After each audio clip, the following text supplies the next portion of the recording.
now it is my privilege to announce our panelists for today, Dr. N. Ranjana, Scientist and Director Futuristic Technology Management at DRDO, Mr. T.K. Sundaramurthy, former Mission Director ISRO, Rear Admiral Sanjay Misra, VSM and Member of the Board of Directors, Baltowins Quantum Mechanics, and our moderator for today, Mr. Gaurav Kumar, Associate Partner and Head of Technology at Economic Growth, KPMG. Let's have a round of applause to welcome our panelists, please. So I would now hand over to our moderator, Mr. Gaurav Kumar, to set the context for this panel and take it forward. Maybe you'll have to speak here.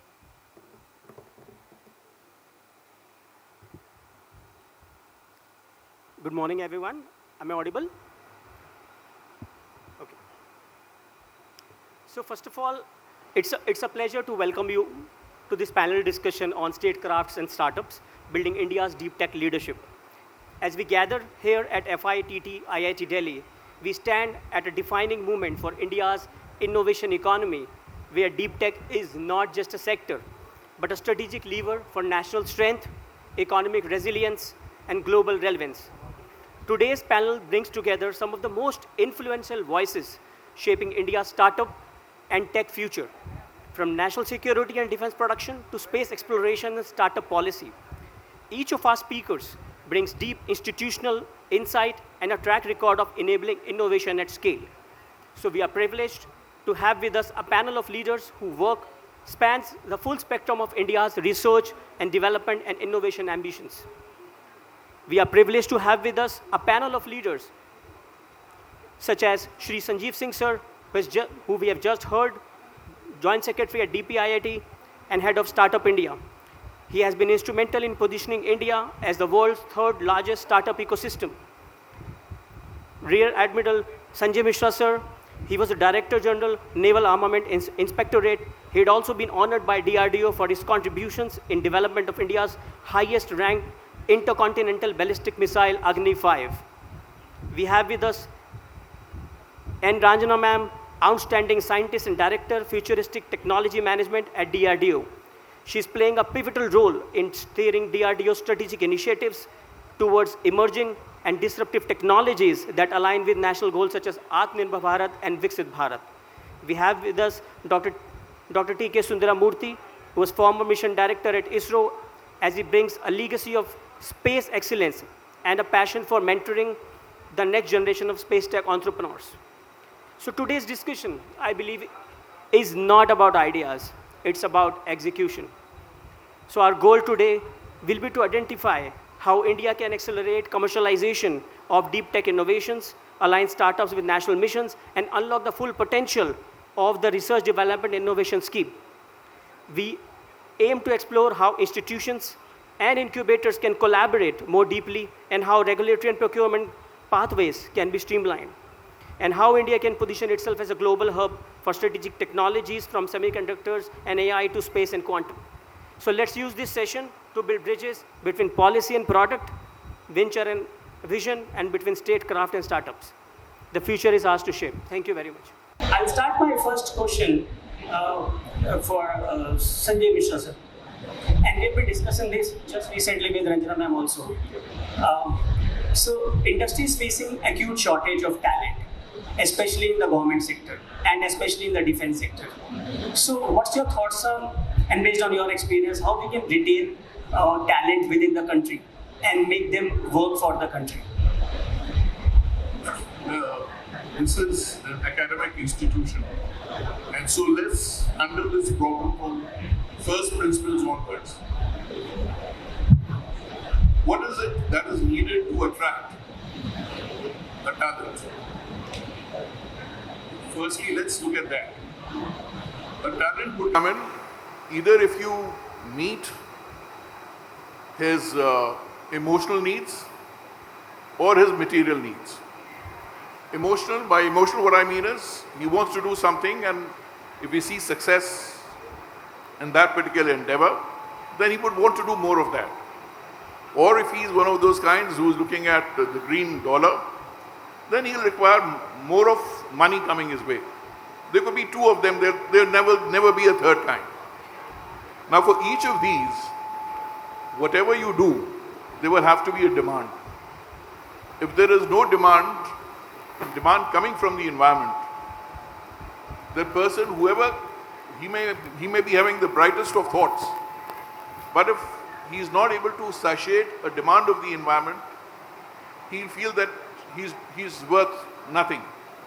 And that's the problem with all that we are doing today. We're just looking at this thing which said igniting innovations and accelerating. What's that? Igniting innovations and accelerate. What's the theme of the session?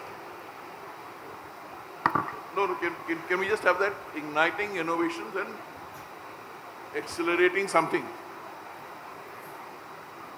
Anyway, so what I was thinking was, instead of you saying that igniting innovations, because the moment you use the word igniting innovations, the presupposition is that innovations are not there. But in case you were accelerating innovations, it could have meant something different. So, to my mind, there is no dearth of talent. The problem is that we are not firstly able to show that talent, that there is something worthwhile that this country can offer.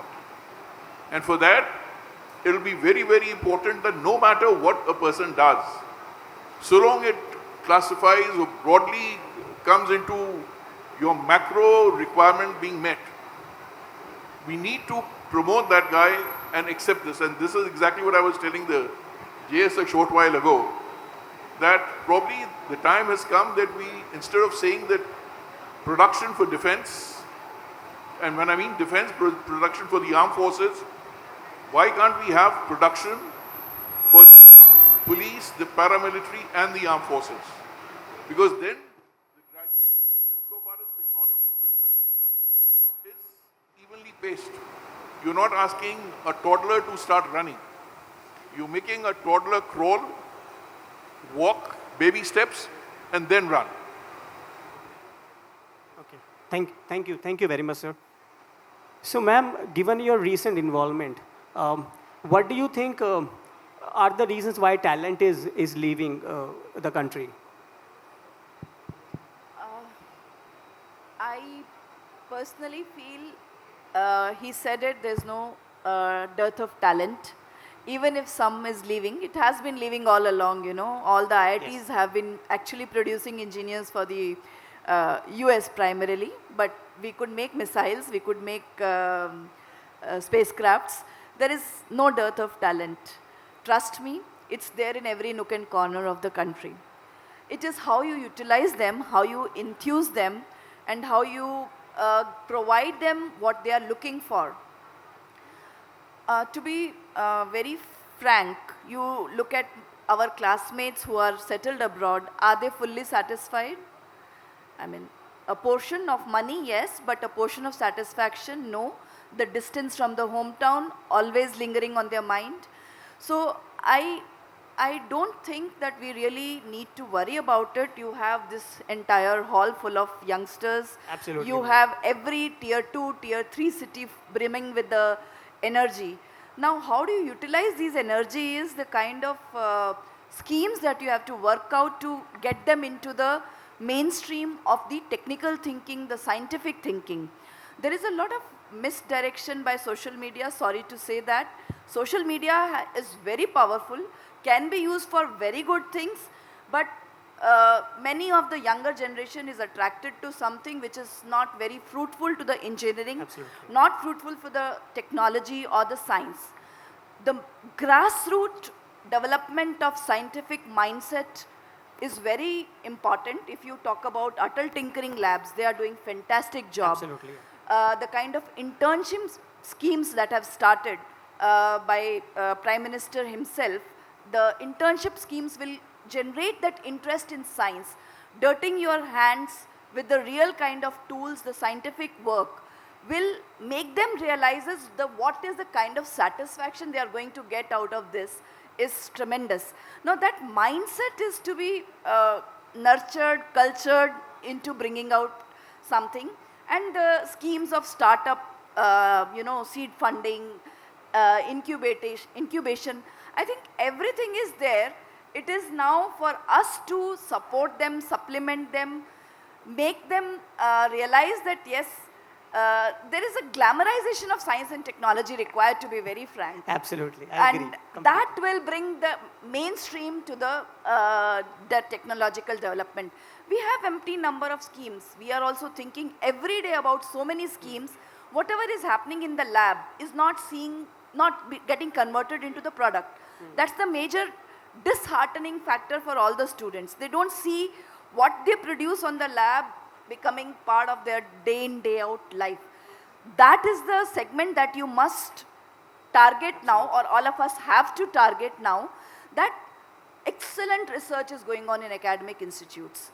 But is this academic research getting converted into real life products of the India? That's where you need to target. That's where you need to hold their hands, and probably it is important to pay them well. There is no two doubt about it.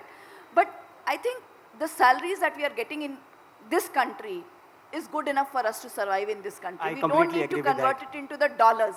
That's the main point. When you start comparing with dollars, you require dollars to be spent here, you require rupees to be spent here. Absolutely. So I think that misconception or the lure of the West has to be culturally and converted into a nurturing that, yes, this is a country where you will live, where you will enjoy, and where you will produce, and you will own up whatever you produce.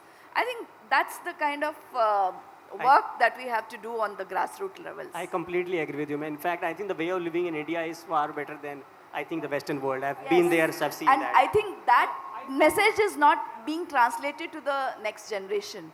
Exactly. Our generation has realized it, but the next generation has to get this message. Yeah. See, I would like to add a few more sentences with the madam. See, what is happening, in ISRO, I can tell.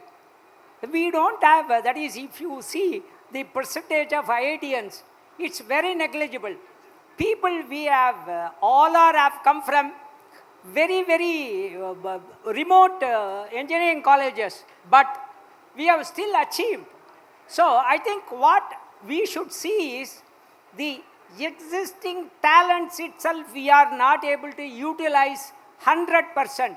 Let us not bother about the fellow who is going out, but whoever he may be in the outside world, he is a second-class citizen.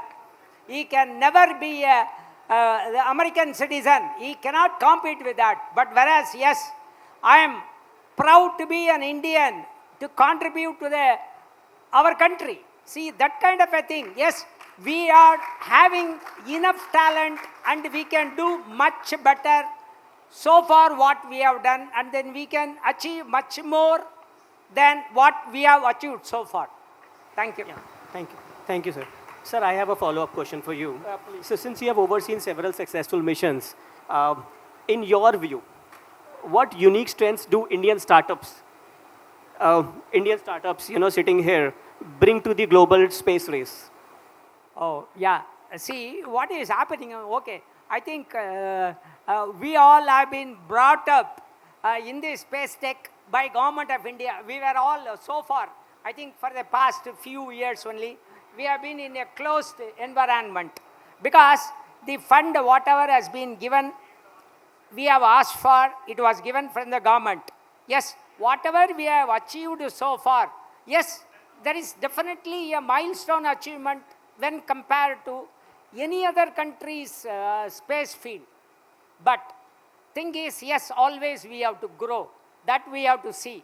But at the present day, funding as well as the kind of infrastructures what we have built, it should be multiplied.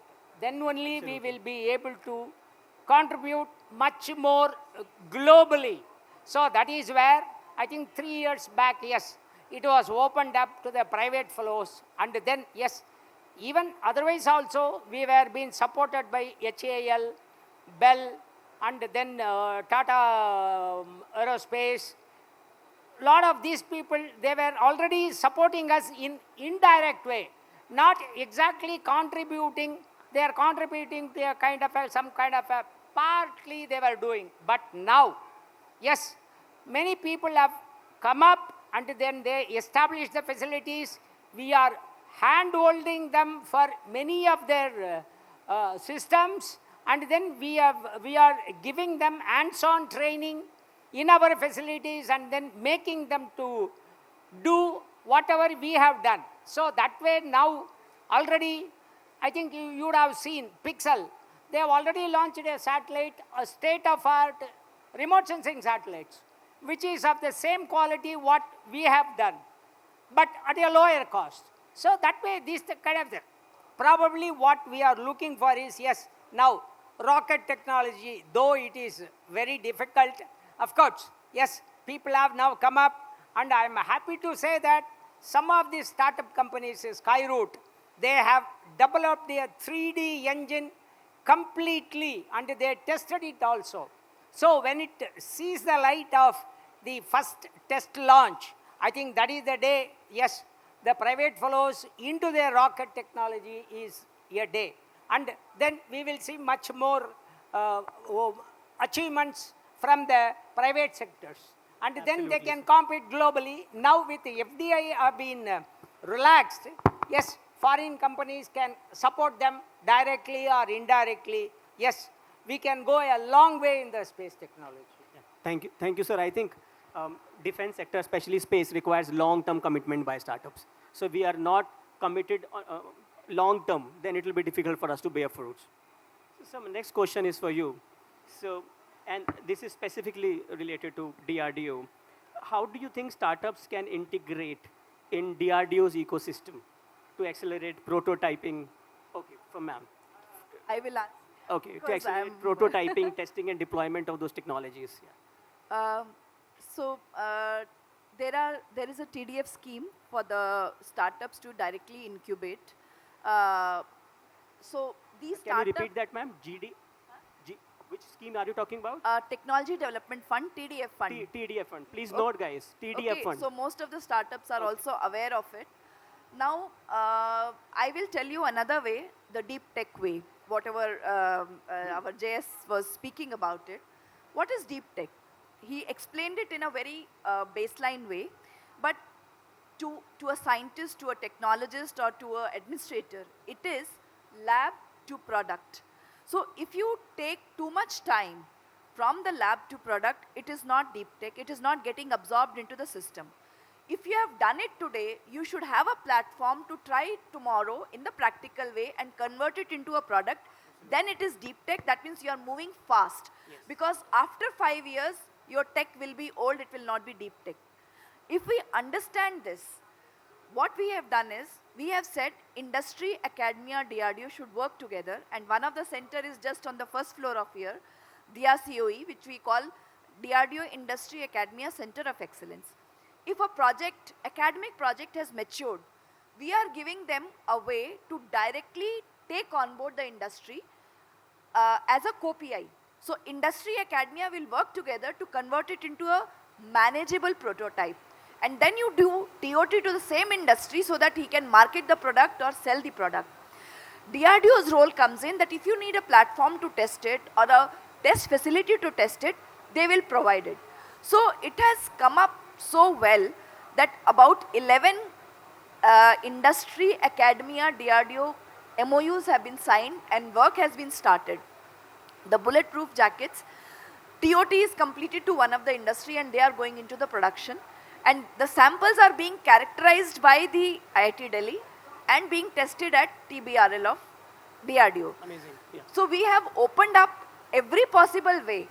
Now if industry is co-PI, we can also invest in the industry to make something unique in the country which nobody has done. So for the breakthroughs to happen, we are ready to handhold.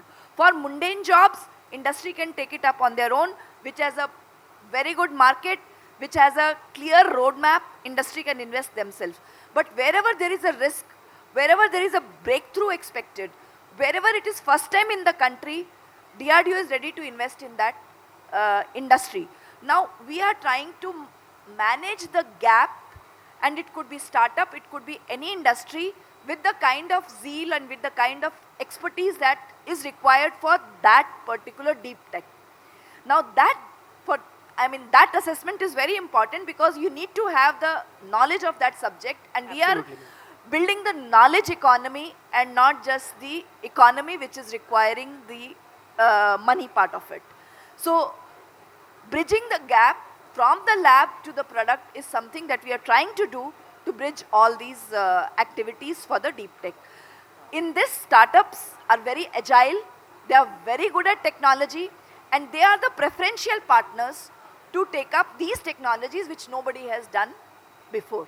This is the model we are trying to work out in DRDO. And of course, the TDF is sponsoring a lot of startups to build a technology ab initio where academic support is not that much required. They directly, startup can be engaged. So these are some of the ways that we are trying to work out and bridging the various, gaps which exist today in the ecosystem. Thank you very much. I think this is very, very insightful and very, very relevant in today's term. So, sir, my question for you, and it's slightly an extension to what ma'am has just said. Now, startups do require a certain hand-holding support initially. And from a hand-holding support, apart from funding, they do require knowledge about what they are trying to do, and sometimes they get stuck and they require mentorship also. So in your experience, for any startup, what are the 3-4 baby steps that they must take in order to be successful in the initial days? Because that is when they test their own patience and decide whether they want to go ahead or not. Any guidance? Okay. Am I audible? No. You're audible. Is this working? To my mind, I would, kind of slightly differ. There is a huge difference between research and development and innovation. So you actually research and develop technologies and you innovate products. Now that is to be understood. When you're looking at developing or researching technologies, as ma'am very rightly brought out, there is always a risk. And because it could pay, what should one say, huge dividends. At the same time, there is a possibility that it's going to fail. And data internationally shows that 80% of the research, it contributes to knowledge, but it fails. And it's only the 20% research which gets directly translated into products. Now, when you have a technology, whether it's cutting edge or it's mature, you either innovate products on it or you innovate processes using that technology. Correct. Right. So when you come to startups, if I expect a startup to start investing in researching technology, I think I'm asking for a bit too much. Startup is a group of people who have come around, who've got ideas based on technologies that they've seen. And those ideas, as I started off saying, that until and unless those ideas transform into products, and those products are accepted by the environment, and they get a positive stroke or positive feedback, they will not stay around. Whether it's retaining talent or it's, keeping startups alive. What's important is that you get them to innovate, use their creativity, come up with products which are needed by the environment. Or to an extent, if they can, a need is one, if they can come to a need plus or a need minus. So long it meets, his product is seen being fielded in the field, it enthuses him, it motivates him to come up with something new. That is very important. Correct. But then there is also a need to develop do new research. For example, India is consuming a lot of large language models today. But we are not developing those large language models because it requires algorithms to be developed. It requires deep research and development of those models that do not exist today. So where we lack currently, and that is why we are only users and not really innovators. So the problem is that is where institutions like IITs and DRDO comes in. If I expect a startup to start developing an LLM, I think I'm asking for a bit too much. You know, there could be people who have worked on LLMs back, if they worked in US or some other advanced countries. When they come back, it would be much better that they plow themselves into the system which is there rather than trying to start up their own venture. Because that venture, there is a possibility that it will succeed, it will not. LLM is one thing. You look at metallurgy, another thing which is we are desperately lacking. Now to actually innovate or experiment on metallurgy, you require equipment which is prohibitively expensive. Correct. So until unless you have that infrastructure to experiment and work on it, how do you do it? And it costs in hundreds of crores, right? You could succeed, you may not succeed. So to expect a startup to do that, either our definition of startup is, going awry, or we would need some kind of an establishment. I mean, I would look at DRDO and the academia, people like ISRO, who can create that infrastructure, whether it's for developing or testing, because both of them are capital intensive. And no one would invest in capex until unless he can see dividends coming in. I think I'll just clarify on this. It's not one bucket fits all. We are working with PSUs, we are working with the bigger industries, MSMEs, and the startups for different segments of the work that is going on. It's not that the same work is being, everything, the LLMs is not startup's job. Mighty is investing so much in the hardware. Yes. There will be some other organization which is looking at the foundational models, and then everything has to be brought together to make an Indian LLM, including the data sets. So it has to be divide and rule. Each problem is to be solved. And same thing, I will tell you about the powder metallurgy. There are a lot of MSMEs in Coimbatore region or in the Hyderabad region who are taking up very challenging jobs of making the engine materials, the Inconel, the titanium alloys, all of them are being taken up. Now, it is basically who has got what expertise. It has to be decided case to case, who has got the acumen and the zeal to take it forward. It cannot be that everything can be done by startups, no. Yes, absolutely, so correct. That wisdom has to be given by the decision makers who are actually taking these projects forward. Understood, makes sense, makes sense. So sir, my next question is for you. So space technologies have applications beyond exploration, right? And they can be used in disaster management, agriculture. So how can startups use space tech for broader societal impact? Oh, I think a whole lot of applications are there from spacecraft. I think it is not only, I think, for example, you can take it remote sensing. In the remote sensing itself, overall, yes, remote sensing, but you know, the subclasses, if you look at it, it is agricultural, mineralogy, water bodies, and then fisheries, and then wasteland development things, and then developing the lands. All these things are all coming into the picture under the umbrella of remote sensing. But whereas in the satellite technology itself, if you see, remote sensing is one part. Communication and meteorology, that is another very big part. I think all our IoT and our communication things are happening using that geo platforms. Similarly, if you look at it, navigation and guidance and control. Of course, that is one another very important area. So far, we were relying on GPS, but when Kargil war had come, that is the time where, yes, we have been shown the door by GPS people. They told they will not give you a better accuracy than whatever available to the general public countries. Correct. If you want a fine accuracy, it is with their defense technology, it cannot be given. So at the time, what happened was, Prime Minister Vajpayee has called our chairman, Rangan Saab, then he was asking, can we not have our own system to overcome this? Yes, we have took it on a war footing and we have designed a separate system. It's not that we have copied whatever elsewhere they are using. They are all using something like 24 satellites in 6 planes 4 satellites in each plane they were been using, but it is for the global purpose. Whereas in our case, always we first see, let me meet my requirement first, then think of others. So that's how we come out with a unique solution to solve this positioning problem by having 7 satellite constellations around India, 1500 kilometer by 1500 kilometer.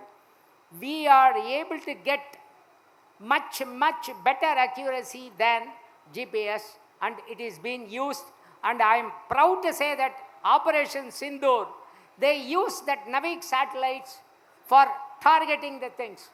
So like that, what is happening? There are so many things which are now the startup people then come up and then they can contribute in many ways in any one of these segments, so that it will be useful for us to move forward. Okay? See, let's talk of communication satellite itself. So far, it is under the monopoly. I cannot say monopoly because it is being funded by our government of India, but other people, they are yet to come out and then fund it and then go for the productionization of it. But that is happening in a small way there. Okay, like 100 kg, 200 kg satellites kind of things. But it should take up in a bigger way. I think people were talking of Elon Musk, SpaceX success story. If I look back, in 2008, they were the nascent fellows. Yes. When we were in collaboration with EADS, European Consortium, and the UK, they wanted a satellite to be launched. It's again a startup company. They wanted our support to build the satellite and launch it. We were having at that time GSLV, yes, it was possible, we proposed. Unfortunately, we had a failure in that particular year. So, we have to look for alternate launch vehicles, which they have given us the responsibility to find out. At the time when we floated the global tender, we got this SpaceX. They were ready to support the launch in the next 3 years. But when they come out, they were not even completed one test launch also. So we were not so confident to go ahead with them. I think it's just maybe 15 to 20 years gap only. Today, you see, they are launching the human space programs. The capsule goes and comes back in no time, and he is having the largest number of reusable stages. I think the booster stage he has already used for more than 20 times. That means the cost of the launch has come down significantly. For all these things, yes, like our Skyroot, Agnicool, all these people are, yes, coming up, and then, yes, they can contribute. It is not only the applications area, even hardwares now they can come up. And my only request is, all these big industries, even today, they are still thinking whether to invest it or not. Because the moment you look for ROI in space technology, yes, a time limit cannot be prescribed, because you don't know when the technology is going to be ripe, when are we going to succeed. So what, like Elon Musk, whatever the Tesla profit what he has got, a part he has siphoned off for this SpaceX program. See, initially he never bothered. He took all NASA retired people and JPL people and started in a small way, but now it has grown. Now he is a monster. Nobody can stop him in the world. Now he is coming up with a Starship. It's going to be, I think, with that now, he is planning a mission to Mars and then come back. So, for us also, yes, though it may be the gestation period may be slightly longer, but we are definitely second to none in the world. We will do it. Yeah, and I completely agree with you. I completely believe into this. think we are looking for a day when the Indian startups are not bought by the foreigners, they are bought by our L&Ts and Tatas, and I think that is what this generation has to fuel it. Yes. We're also looking for a day when, Indian startup starts co-launching satellites. Yeah. On that note, I have a very similar question for you. With the RDI scheme now promising long-term R&D capital for startups, how can these startups in areas like AI, quantum, and advanced defense tech plug into DRDO's mission mode programs? They are already, the platform is set for them to plug in because a lot of work is happening here itself in IIT Delhi in quantum communication, and we are now looking for the startups or the industries to convert them into the products, because making a quantum network, secure quantum based communication is the immediate need, and we are already on the way to look at these kind of startups to come up, and we are going to hold hands of each of these startups, and we are going to invest in these startups in a very big way till they are able to get the first orders or the second orders and the other things. And many of these startups will be the feeder technologies also. Some of them we are investing in the, say, SNSPD development or the quantum sensor development, which may not be a system on itself which is deployed, but part of another system. So we are developing startup at every level, from components to materials to the subsystems which finally fit into a defense system. And this whole, every segment is being targeted now. DRDO, moment this project is maturing in academia, we are asking them directly to go to the industry, whichever way. Sure, I'm conscious of the time. Just one last follow-up question for you, ma'am. Can you share just one example where such collaboration with a startup has really helped to faster innovation cycle?